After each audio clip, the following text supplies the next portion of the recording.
overdose epidemic in West Virginia. Coming up, find out how doctors are trying to prevent patients from abusing pills. Are cancer cases on the rise? Ahead, learn which group in West Virginia is affected the most. Also, straight ahead, find out ways you can prevent salmonella from infecting you. Our award-winning WVU newscast starts now.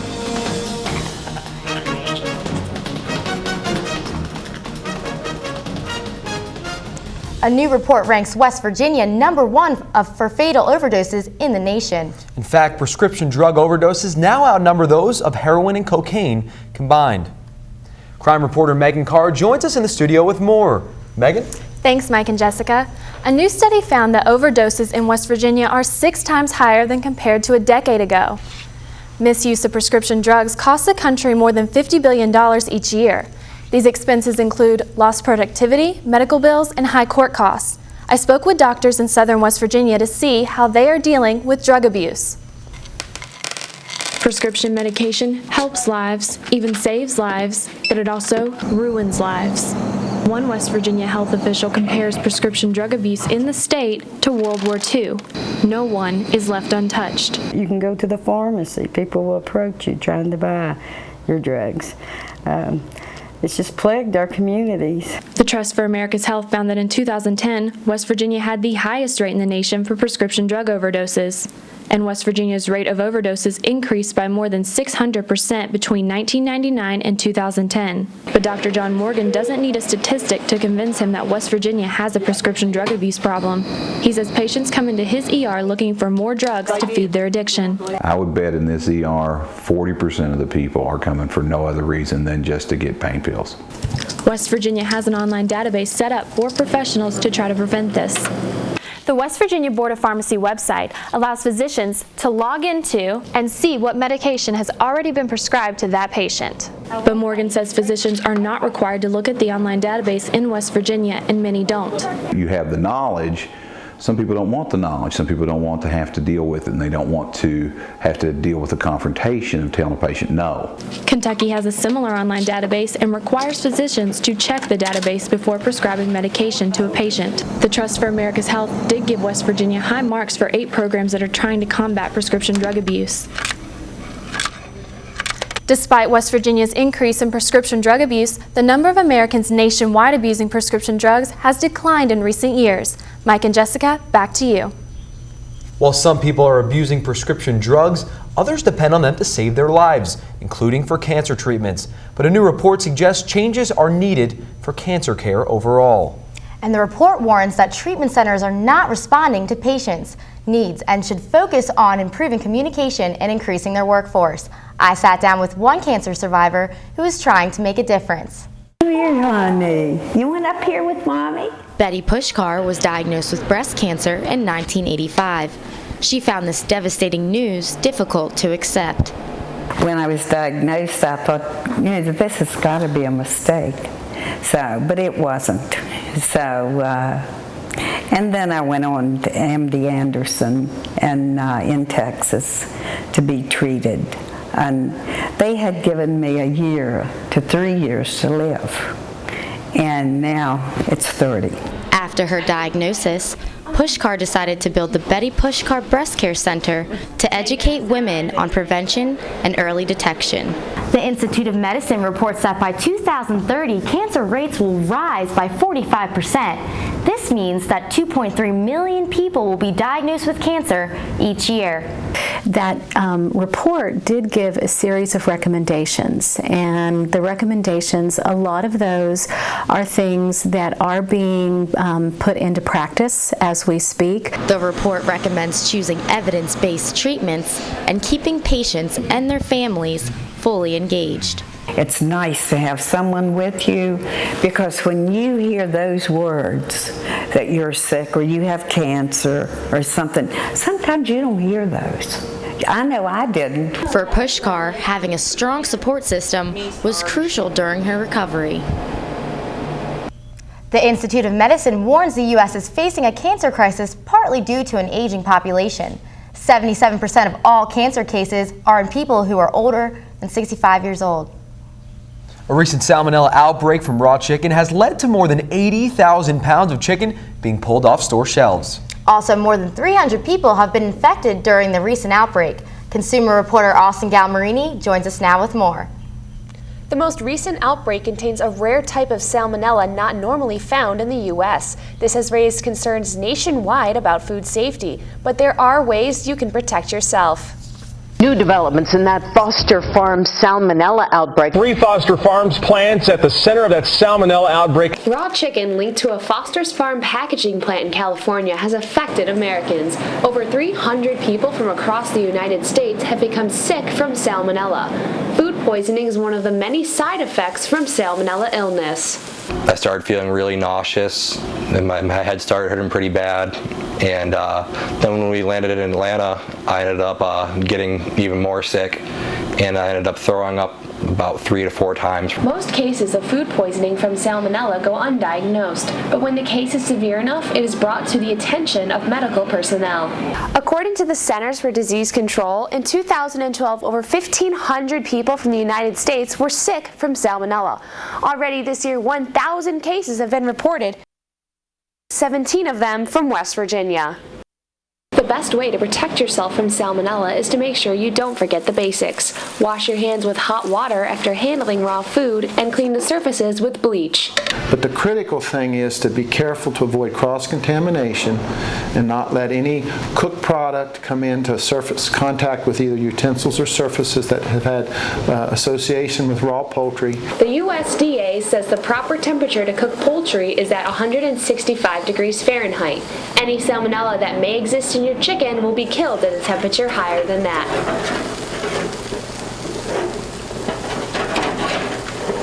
More than 40% of salmonella victims are hospitalized for treatment, but some new strains of salmonella are drug resistant, making it difficult for doctors to treat. Mike and Jessica, back to you. Allergies from food are another way people become sick from what they eat, and cases of food allergies are on the rise. That's right, food allergies in the U.S. have increased 50% in the last decade, making some people think twice before eating certain foods. Health reporter Renata DiGregorio has more. Biting into that hamburger could cost you a few dollars or your life. Food allergies affect families like Laura Bonsall's, whose daughter cannot eat gluten. Now Bonsall spends extra time in the grocery aisles, making sure what she buys is gluten-free. Grocery shopping involves a lot of label reading, and it involves a lot of learning what secret words are, because everything doesn't always say wheat. Physicians advise people to learn how to read labels and be aware of food substitutes that are not always apparent. Do a lot of home cooking and finding that it may be cheaper to buy the ingredients and cook it at home, and avoiding processed foods, which may be a source of contamination. Symptoms of an allergic reaction to food may include swelling, hives, itching, trouble breathing, or lightheadedness. If an emergency does occur, it's important to know how to respond. EpiPens can be used in an emergency. Just pull off the blue cap and swing it into your leg. Hold it there for 10 seconds, then massage the area. Then call 911. EpiPens are meant to get you to the emergency room and are not the cures themselves. Bonsall says she appreciates it when others accommodate her daughter's diet.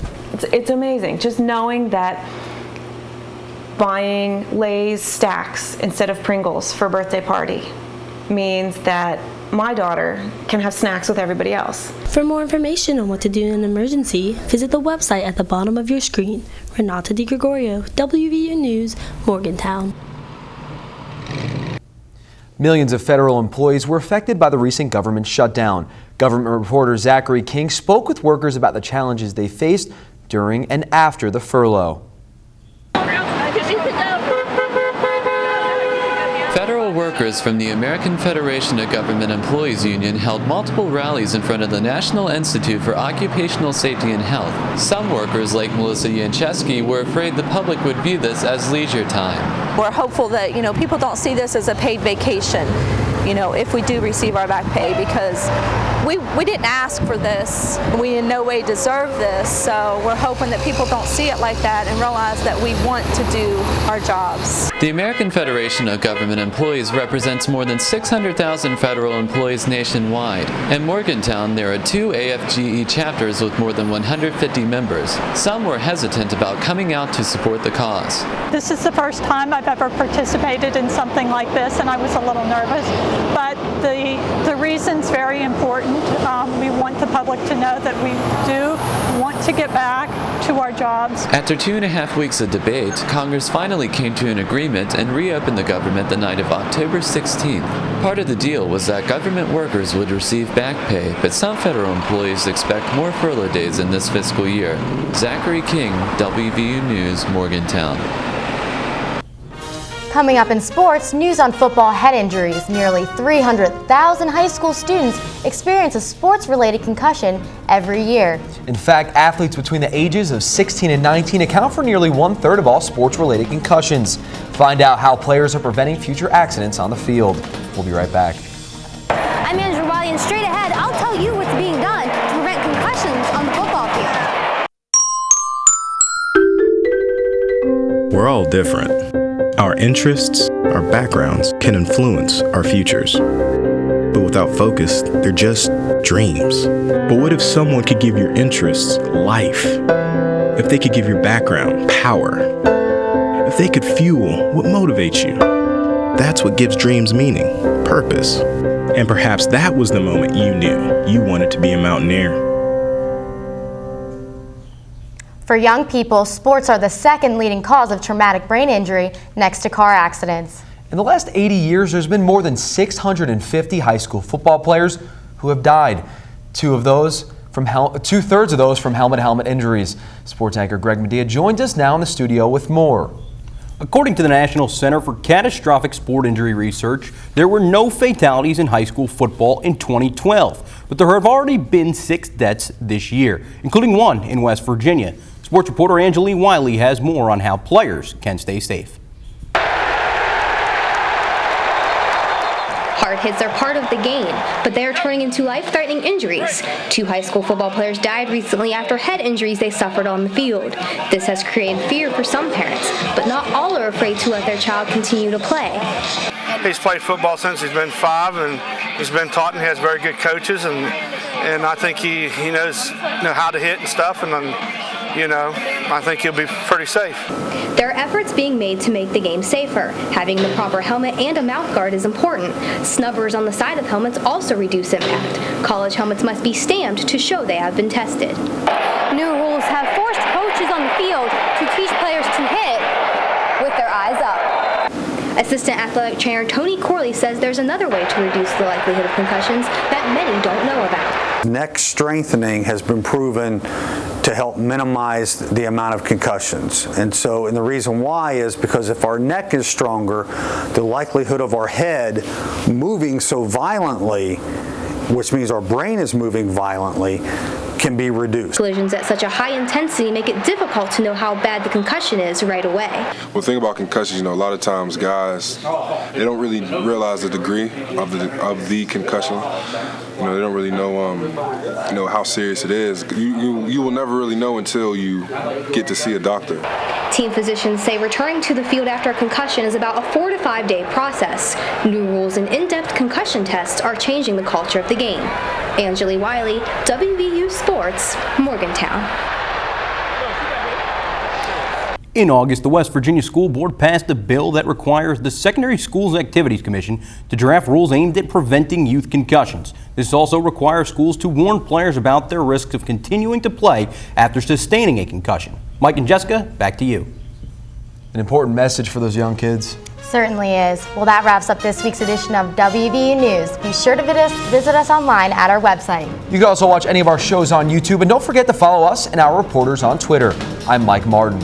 And I'm Jessica Guay. Thanks for watching WVU News. Today we leave you with sights and sounds of fall foliage around Morgantown. We'll see you next time.